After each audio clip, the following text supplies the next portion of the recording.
Hello दोस्तों, welcome back to the CAD engineer. आज हम डिस्कस करेंगे एनर्जी और प्रेशर के बारे में। अब एनर्जी और प्रेशर को समझना है जब भी हम थर्मोडायनेमिक्स स्टडी करते हैं तो हम क्या करेंगे, बेसिक को सबसे पहले बेसिक बेसिक डिस्कस करेंगे, उसके बाद हम डिस्कस करेंगे एडवांस लेवल। तो बेसिक में हमारा क्या है, एनर्जी और प्रेशर है। तो ये छोटे छोटे यूनिट्स हम जब समझेंगे, हमारे कंसेप्ट क्लियर होंगे, तभी हम एडवांस चीजें समझ पाएंगे। तो अब देखिए, एनर्जी क्या होती है? ये होती है capacity to do work. Means किसी भी वर्क को करने की कैपेसिटी को हम क्या कहते हैं, एनर्जी कहते हैं। जितनी ज्यादा एनर्जी होगी उतना ज्यादा हम वर्क कर पाएंगे। अब एनर्जी के डिफरेंट डिफरेंट फॉर्म होते हैं। जैसे एनर्जी होती है मोशन की वजह से, पोजीशन की वजह से, heat energy, electrical energy and chemical energy. Means जितने भी एनर्जी है, हम एनर्जी को वर्क में कन्वर्ट कर सकते हैं। अब देखिए, इसको हम मेजर करते हैं जूल में। ये इसका ऐसा यूनिट है। अब टाइप ऑफ एनर्जी क्या है दोस्तों? सबसे पहले आता है हमारा टोटल एनर्जी। टोटल एनर्जी हम कैसे कैलकुलेट करते हैं? Kinetic energy plus potential energy plus internal energy. चलिए अब हम देखते हैं कि काइनेटिक एनर्जी क्या होती है, पोटेंशियल एनर्जी क्या होती है और इंटरनल एनर्जी क्या होती है। अब जब हम इन तीनों को समझ पाएंगे तभी हम टोटल एनर्जी कैलकुलेट कर पाएंगे। नेक्स्ट है हमारा काइनेटिक एनर्जी। अब काइनेटिक एनर्जी दोस्तों, ये हमें मोशन की वजह से अचीव होती है। सपोज कीजिए कोई भी कार है, वो मोशन में, और वो जितनी ज्यादा मोशन में होंगी, जब वो किसी चीज से टकराएंगी तो जितना ज्यादा मोशन में होंगी वो उतना ज्यादा हार्डर हिट करेंगी किसी भी ऑब्जेक्ट को, और जितना ज्यादा स्लो होंगी उतना ज्यादा स्लो मीन्स ज्यादा उसको हिट नहीं कर पाएंगे। तो ये भी एक एनर्जी, एक टाइप ऑफ एनर्जी। जितना ज्यादा हमारे पास मूविंग कार होगी, मूविंग ऑब्जेक्ट होगा, इट मीन्स उतनी ज्यादा हमारे पास एनर्जी है। तो इस एनर्जी को हम कहते हैं काइनेटिक एनर्जी। जो एनर्जी हमें अचीव होती है बॉडी के मोशन की वजह से। तो इसका फॉर्मूला क्या है? 1/2 mv²। अब ये हमारा फाइनल फॉर्मूला है। अब हम ये कैसे ड्राइव किया, ये मैंने मेरी पिछली वीडियोस में बहुत बार डिस्कस किया है। हम सिर्फ इसमें सिर्फ समझेंगे कि ये कैसे कैसे फाइनल फॉर्मूला क्या है। तो इसमें क्या होगा, मास होगा, और जो मास किसका होगा? जो हमारा मूविंग ऑब्जेक्ट होगा। जैसे ये कार है, कार का मास और उसकी वेलोसिटी होगी, और उसको हम 2 से डिवाइड करेंगे तो हमें क्या मिलेंगी? उसकी काइनेटिक एनर्जी। नेक्स्ट है हमारा पोटेंशियल एनर्जी। पोटेंशियल एनर्जी क्या है दोस्तों? जो एनर्जी हमें अचीव होती है, जो हमारा ऑब्जेक्ट है, जो बॉडी है, उसकी हाइट की वजह से। मीन्स वो जितना ज्यादा हाइट पर होगा हमारा ऑब्जेक्ट, हम कहेंगे उसकी पोटेंशियल एनर्जी उतनी ज्यादा है। क्यों? अब देखिए, हर प्लेनेट की अपनी अपनी ग्रेविटी होती है। ग्रेविटी क्या करती है? उस ऑब्जेक्ट को अपनी तरफ अट्रैक्ट करती है।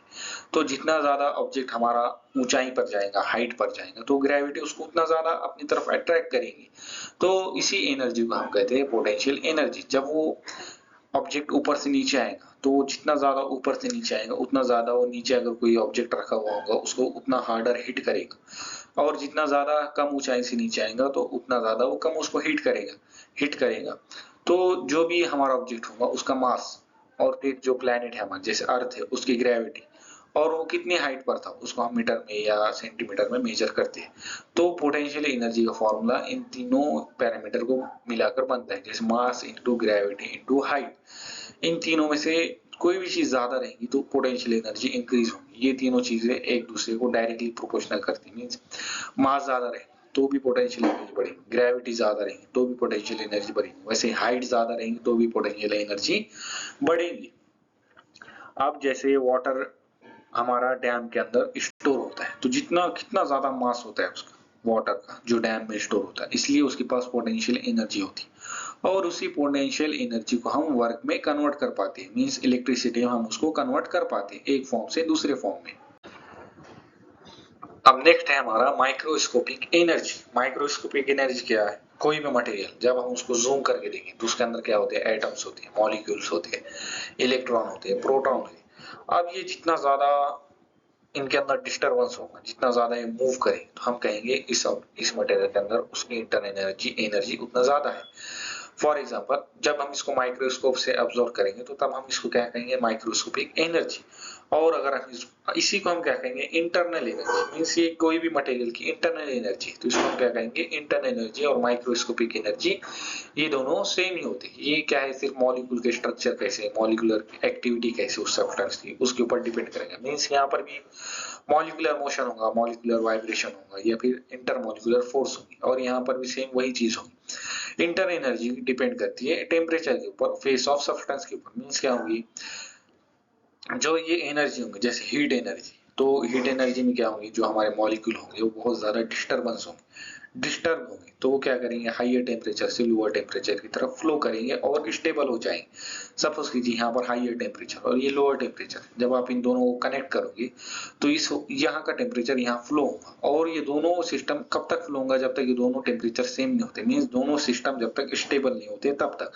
तो ऐसे हम इंटरनल एनर्जी को मीन्स इंटरनल एनर्जी डिपेंड करती है face of a substance, means face किस फॉर्म में, लिक्विड फॉर्म में है या गैस फॉर्म में है या फिर सॉलिड फॉर्म में, और वैसे ही टेम्परेचर पर, और वह दोनों भी माइक्रोस्कोपिक एनर्जी और इंटरनल एनर्जी दोनों भी अप्रोक्सीमेटली सेम ही होती है। चलिए, अब जो इंटरनल एनर्जी है उसको समझना बहुत ही जरूरी है। तो इंटरनल एनर्जी को समझने के लिए, डिटेल में समझने के लिए हमने इसको डिफरेंट फॉर्म में कन्वर्ट किया है।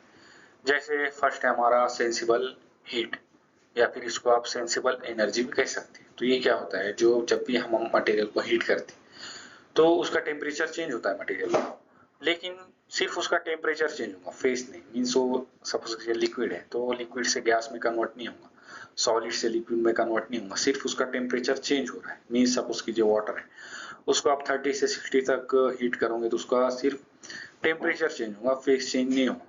तो इस हीट को या इस एनर्जी को हम क्या कहेंगे, सेंसिबल एनर्जी। दूसरा है लैटेंट हीट या फिर लैटेंट एनर्जी, तो इसमें क्या होगा, फेस चेंज होगा लेकिन उसका टेम्परेचर चेंज नहीं होगा। जैसे वाटर है 100 डिग्री सेल्सियस पे, ये अब फुल्ली इसको हमने हीट दे दिया है फुल, तो अब ये क्या होगा, स्टीम में कन्वर्ट होंगे, स्टार्ट होंगे। यहाँ पर टेम्परेचर इसका 100 डिग्री सेल्सियस ही रहेगा, लेकिन ये स्टीम में कन्वर्ट होना स्टार्ट हो जाएगा। तो ऐसे हीट को, ऐसी एनर्जी को हम क्या कहते हैं, लैटेंट हीट और लैटेंट एनर्जी। नेक्स्ट है केमिकल एनर्जी। अब केमिकल एनर्जी क्या होगी, जो केमिकल फॉर्म में हमारे मटेरियल के अंदर स्टोर होंगे। मीन्स वो कितना ज्यादा उसका केमिकल रिएक्शन होगा, कितना कम होगा, तो इसको हम कहेंगे केमिकल एनर्जी। जैसे जो फ्यूल होता है पेट्रोल को हम जब इंजन में डालते हैं तो उसका जैसे कंबशन होता है वो हीट एनर्जी में कन्वर्ट होता है। वैसे न्यूक्लियर एनर्जी, तो न्यूक्लियस, जितना हमारा जो कोई भी मटेरियल है उसके आइटम के न्यूक्लियस में कितनी एनर्जी स्टोर है उसको हम कहते हैं न्यूक्लियर एनर्जी। अब ये एनर्जी रिलीज होती है हमारे न्यूक्लियर पावर प्लांट में, मीन्स जो न्यूक्लियर पावर प्लांट होता है उसमें हम स्टडी करते हैं न्यूक्लियर एनर्जी की, और वहां पर हमें रिक्वायर्ड होता है न्यूक्लियर एनर्जी। इसको भी हम क्या करते हैं, हीट एनर्जी में कन्वर्ट करते हैं, इलेक्ट्रिसिटी उससे बनाते हैं। मीन्स एक एनर्जी को हम दूसरी एनर्जी में कन्वर्ट करते हैं उसको यूजफुल वर्क में कन्वर्ट करने के लिए। नेक्स्ट है हमारा प्रेशर। प्रेशर क्या होता है दोस्तों, जो भी फोर्स है वो कितने एरिया पर एक्ट कर रही है सरफेस की, तो इसको क्या कहते हैं, प्रेशर। तो यहाँ पर इसका फॉर्मूला क्या होता है, फोर्स पर यूनिट एरिया। एक एरिया है उसके ऊपर हम फोर्स को अप्लाई कर रहे हैं तो इसको सिंपली हम क्या कहते हैं, प्रेशर। और इसको हम किस में मेजर करते हैं, पास्कल में या फिर न्यूटन में। अब देखिए दोस्तों, जो स्ट्रेस होता है वो डिफरेंट होता है, जिसको हम मैकेनिक्स में स्टडी करते हैं स्ट्रेंथ ऑफ मटेरियल में, और प्रेशर को हम स्टडी करते हैं जब भी हम कोई वाटर से रिलेटेड या लिक्विड से रिलेटेड सब्जेक्ट को स्टडी करते हैं। तो प्रेशर और स्ट्रेस में क्या डिफरेंस है, जो स्ट्रेस होता है वो इंटरनल प्रॉपर्टी ऑफ मटेरियल होता है, और जो प्रेशर होता है ये एक्सटर्नली हम अप्लाई करते हैं किसी भी मटेरियल पर। तो ये बेसिक डिफरेंस होता है प्रेशर और स्ट्रेस में। चलिए, अब कितने टाइप के प्रेशर को स्टडी करना जरूरी है जब भी हम थर्मोडायनेमिक्स स्टडी करेंगे, तो वो देखते हैं। सबसे पहले देखिए एब्सोल्यूट प्रेशर है, फिर एटमॉस्फेरिक प्रेशर है। तो पहले आप एटमॉस्फेरिक प्रेशर देखिए। एटमॉस्फेरिक प्रेशर क्या होता है, जो प्रेशर हमारे ऊपर एक्सर्टेड होता है due to air surrounding the earth. जो एयर के ऊपर अर्थ है तो ये क्या है, एटमॉस्फेरिक प्रेशर। तो ये क्या करता है, हमारे बॉडी के ऊपर ये एटमॉस्फेरिक प्रेशर कंटिन्यूअसली अप्लाई होता है, लेकिन हमारी बॉडी ऐसे डिजाइन की हुई है तो ये इस प्रेशर को इजीली सस्टेन करती है। तो स्टैंडर्ड एटमॉस्फेरिक प्रेशर कितना होता है, 101.325 किलो पास्कल या फिर 101.325 पास्कल, तो ये इतना ज्यादा होता है।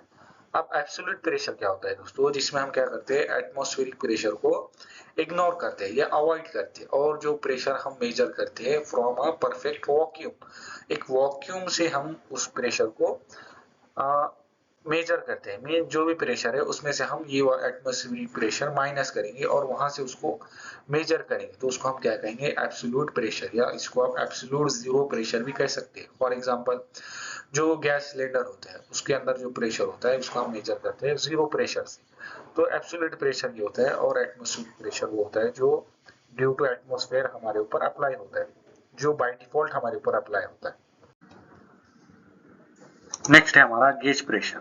अब देखिए दोस्तों, हमने क्या देखा, एब्सोल्यूट प्रेशर देखा, फिर हमने एटमॉस्फेरिक प्रेशर देखा। अब जो एब्सोल्यूट प्रेशर होता है उसमें क्या करते हैं, हम एटमॉस्फेरिक प्रेशर को अवॉइड करते हैं, इग्नोर करते हैं, और फिर हम प्रेशर को मेजर करते हैं परफेक्ट वैक्यूम से।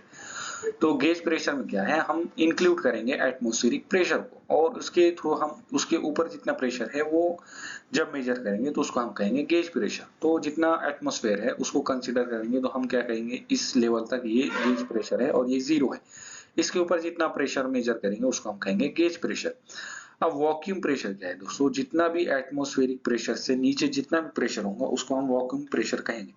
और परफेक्ट वैक्यूम प्रेशर हम किसे कहेंगे, जहां पर प्रेशर एग्जैक्टली 0 हो जाएंगे उसको हम कहेंगे परफेक्ट वैक्यूम प्रेशर। और वैक्यूम प्रेशर मींस जो इतना भी एटमॉस्फेरिक प्रेशर से नीचे होगा। अब इंपॉर्टेंट रिलेशन देखिए यहाँ पर, जब एटमॉस्फेरिक प्रेशर क्या होता है, 0 वैक्यूम, तब इक्वल को रहेंगे, इक्वल टू रखेंगे एटमॉस्फेरिक प्रेशर, और यहाँ पर प्लस है गेज प्रेशर। अब गेज प्रेशर कब स्टार्ट होता है, एटमॉस्फेरिक प्रेशर प्लस उसके बाद जितना भी प्रेशर होगा वो गेज प्रेशर होगा। वैसे अगर वैक्यूम प्रेशर हमें दिया गया है तो यहाँ पर क्या होगा, absolute pressure equal to atmospheric minus vacuum, जितना भी वॉक्यूम उसको माइनस करेंगे एटमॉस्फेरिक प्रेशर में से, तो हमें एब्सोल्यूट प्रेशर मिलेगा। तो ये इस फॉर्मूले के थ्रू हम एब्सोल्यूट प्रेशर कैलकुलेट कर सकते हैं।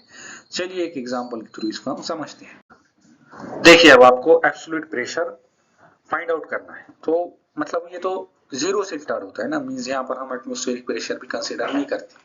तो कैसे फाइंड आउट करें, सपोज कीजिए आपको एटमॉस्फेरिक प्रेशर दिया गया 100 किलो पास्कल और गेज प्रेशर है 50 किलो पास्कल, तो दोनों को प्लस कर दीजिए आप। तो सपोज कीजिए आपने ये 0 से इसको वो किया हुआ है, मींस 0 से उसको मेजर करेंगे आप, तो ये कितना भरेगा 150 किलो पास्कल, और गेज प्रेशर कितना होगा 50 किलो पास्कल, मींस इसमें हमने ऑलरेडी एटमॉस्फेरिक प्रेशर को इंक्लूड किया हुआ था, और इस परफेक्ट एब्सोल्यूट प्रेशर हम इग्नोर करते हैं। तो जब ये दोनों मिलाएंगे तो आपको एब्सोल्यूट प्रेशर यहाँ पर अचीव हो जाएगा। तो दोस्तों अगर आपको वीडियो पसंद आया हो तो शेयर कीजिए अपने दोस्तों के साथ, और लाइक और सब्सक्राइब कीजिए द गाइड इंजीनियर चैनल को। आपके सपोर्ट से चैनल ग्रो करेगा और भी अमेजिंग वीडियोस आएंगे। और अगर आपको कोई डाउट हो तो आप मुझे कमेंट बॉक्स में कमेंट करके पूछ सकते हो, और आपको इस वीडियो की पीपीटी मेरे टेलीग्राम चैनल पर भी मिल जाएंगी, जिसकी लिंक मैंने डिस्क्रिप्शन बॉक्स में दी हुई है।